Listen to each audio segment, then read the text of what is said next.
Ella era hermosa, hermosa con esa hermosura que inspira el vértigo, hermosa con esa hermosura que no se parece en nada a la que soñamos en los ángeles, que, sin embargo, es sobrenatural, hermosura diabólica, que tal vez presta el demonio a algunos seres para hacerlos sus instrumentos en la tierra. Él la amaba con ese amor que no conoce freno ni límites. La amaba con ese amor en que se busca un goce y solo se encuentran martirios. Amor que se asemeja a la felicidad y que, no obstante, parece infundir el cielo para la expiación de una culpa. Ella era caprichosa y extravagante como todas las mujeres del mundo. Él, supersticioso y valiente, como todos los hombres de su época.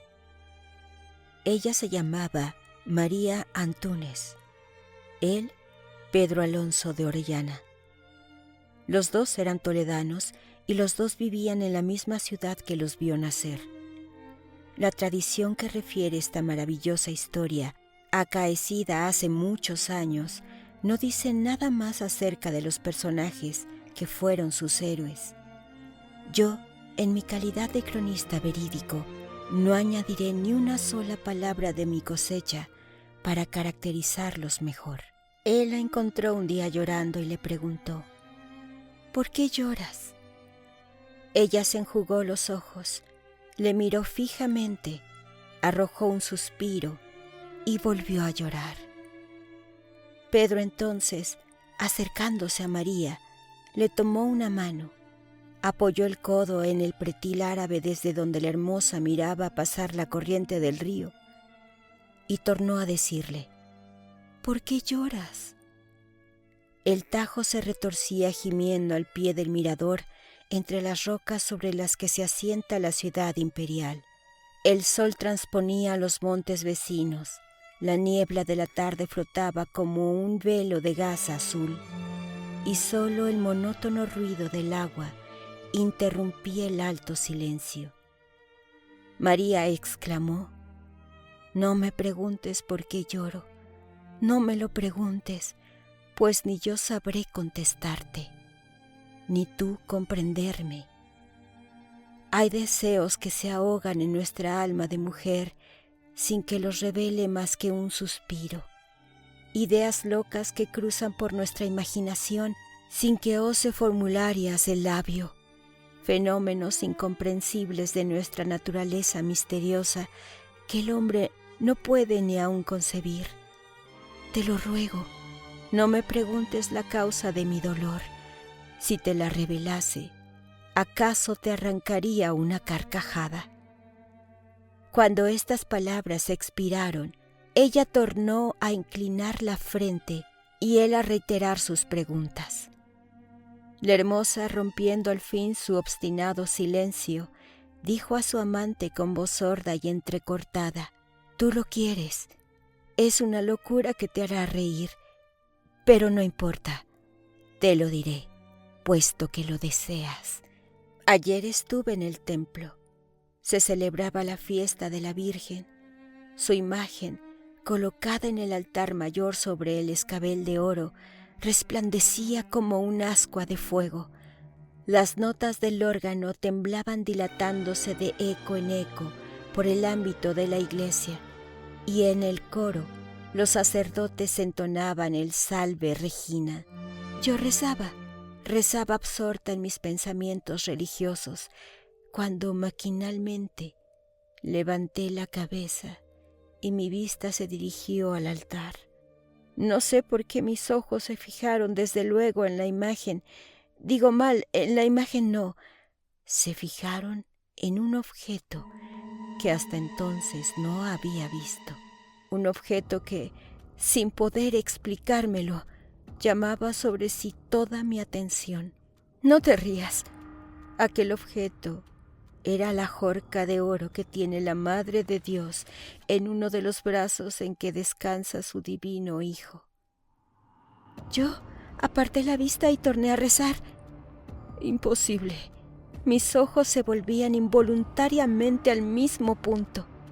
Las luces del altar, reflejándose en las 1000 facetas de sus diamantes, se reproducían de una manera prodigiosa. Millones de chispas de luz rojas y azules, verdes y amarillas volteaban alrededor de las piedras como un torbellino de átomos de fuego, como una vertiginosa ronda de esos espíritus de llamas que fascinan en su brillo y su increíble inquietud. Salí del templo, vine a casa, pero vine con aquella idea fija en la imaginación. Me acosté para dormir, no pude. Pasó la noche, eterna con aquel pensamiento. Al amanecer se cerraron mis párpados y, ¿lo creerás?, aún en el sueño veía cruzar, perderse y tornar de nuevo una mujer morena y hermosa que llevaba la joya de oro y de pedrería. Una mujer, sí, porque ya no era la Virgen que yo adoro y ante quien me humillo.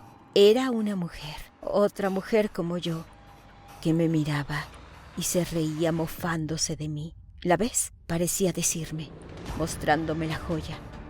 ¿Cómo brilla? Parece un círculo de estrellas arrancadas del cielo de una noche de verano. ¿La ves? Pues no es tuya. No lo será nunca, nunca.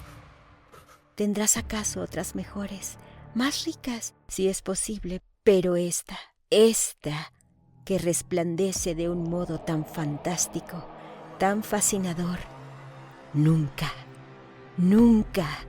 Desperté, pero con la misma idea fija aquí.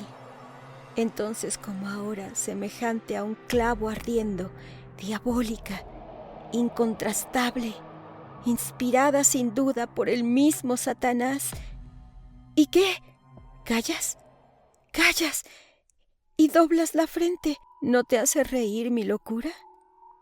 Pedro, con un movimiento convulsivo, oprimió el puño de su espada.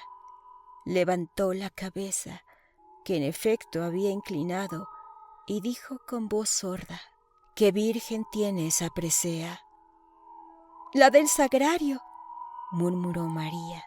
La del sagrario, repitió el joven con acento de terror.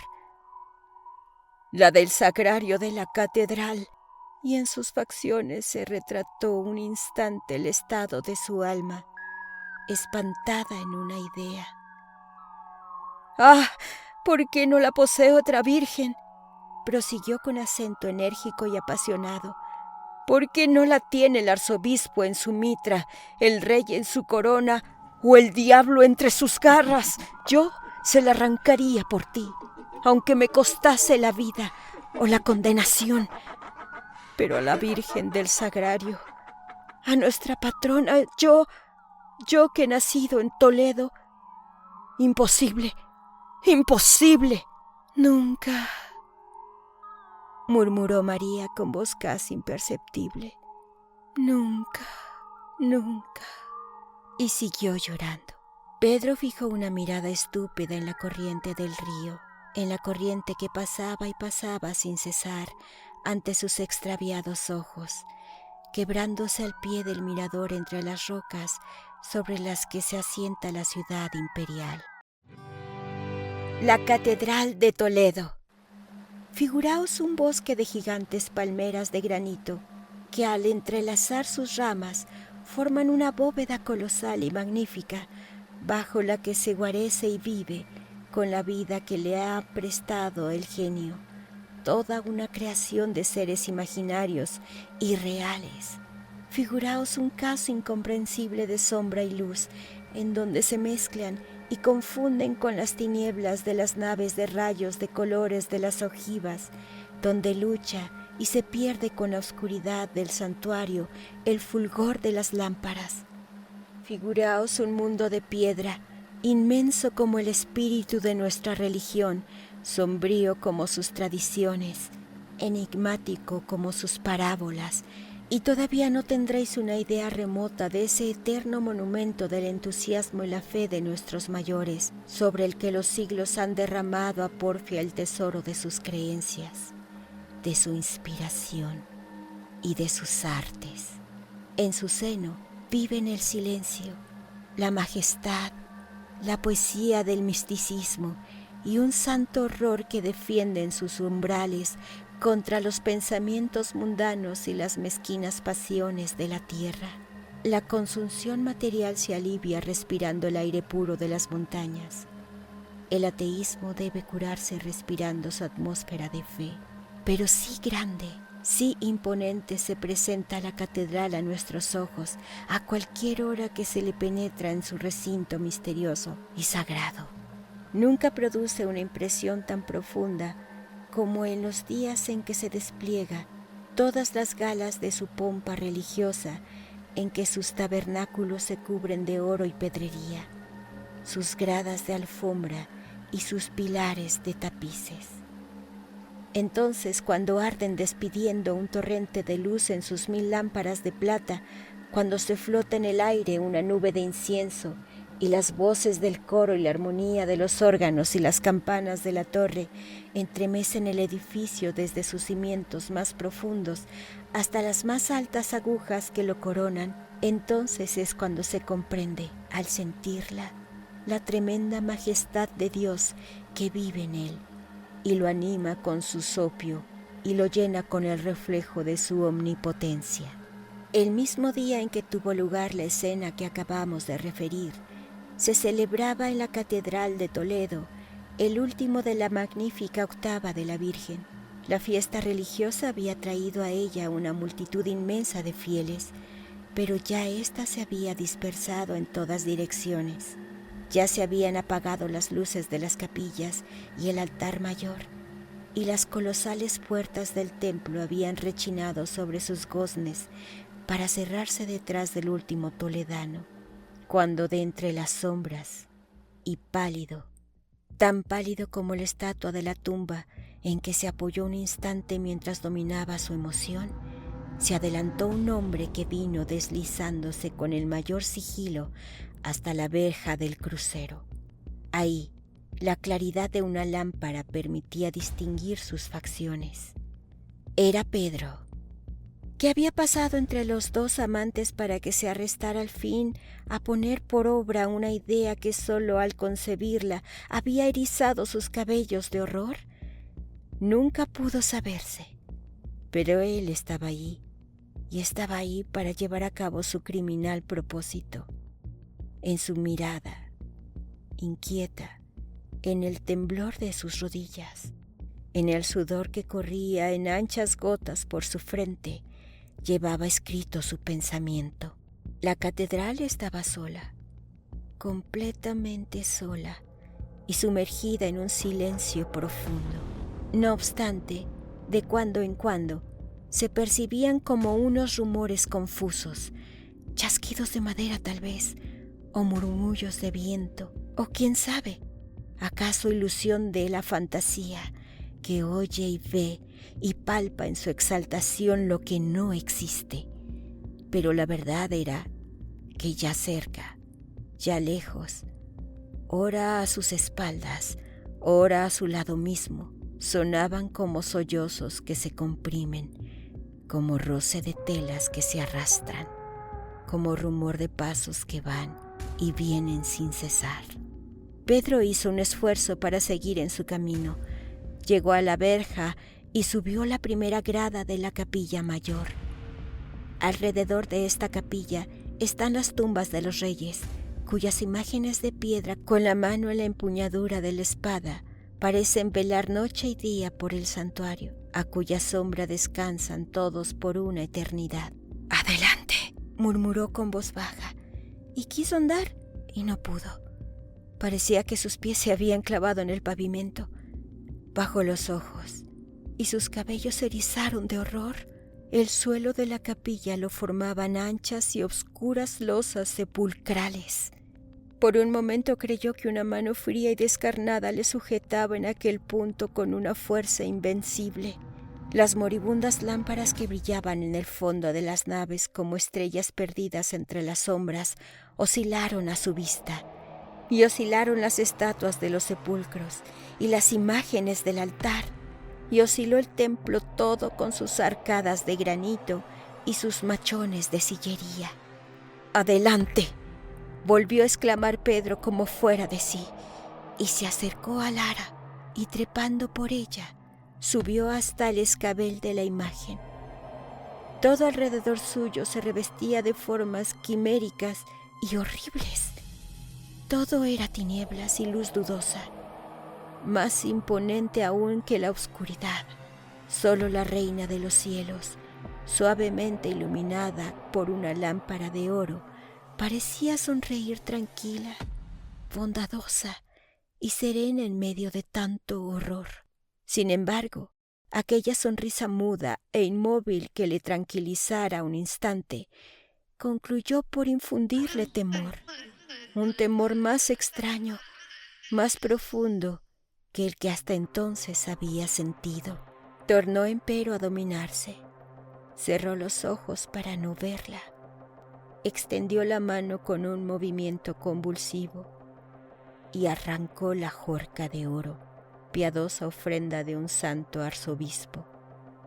La jorca de oro cuyo valor equivalía a una fortuna. Ya la presea estaba en su poder. Sus dedos crispados la oprimían con una fuerza sobrenatural. Solo restaba huir con ella. Pero para esto era preciso abrir los ojos.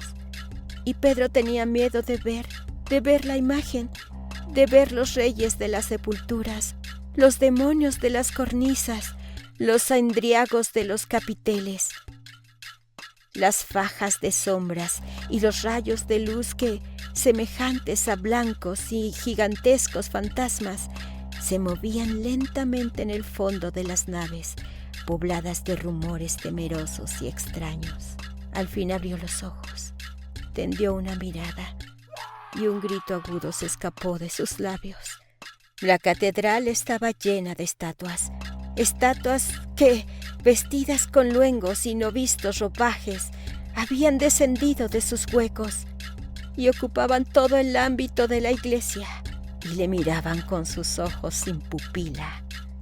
Santos, monjas, ángeles, demonios, guerreros, damas, pajes, cenobitas y villanos se rodeaban y confundían en las naves y en el altar. A sus pies oficiaban, en presencia de los reyes, de hinojo sobre sus tumbas, los arzobispos de mármol que él había visto otras veces inmóviles sobre sus lechos mortuorios, mientras que arrastrándose por las losas, trepando por los machones, acurrucados en los doseles, suspendidos de las bóvedas, pululaban como los gusanos de un inmenso cadáver. Todo un mundo de reptiles y alimañas de granito, quiméricos, deformes, horrorosos. Ya no pudo resistir más. Las sienes le latieron con una violencia espantosa. Una nube de sangre oscureció sus pupilas. Arrojó un segundo grito, un grito desgarrador y sobrehumano, y cayó desvanecido sobre Lara. Cuando el otro día los dependientes de la iglesia le encontraron al pie del altar, tenía aún la jorca de oro entre sus manos, y al verlos aproximarse, exclamó con una estridente carcajada: ¡Suya! ¡Suya!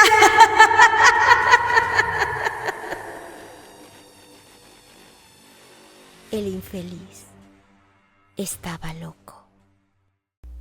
Dale like y suscríbete.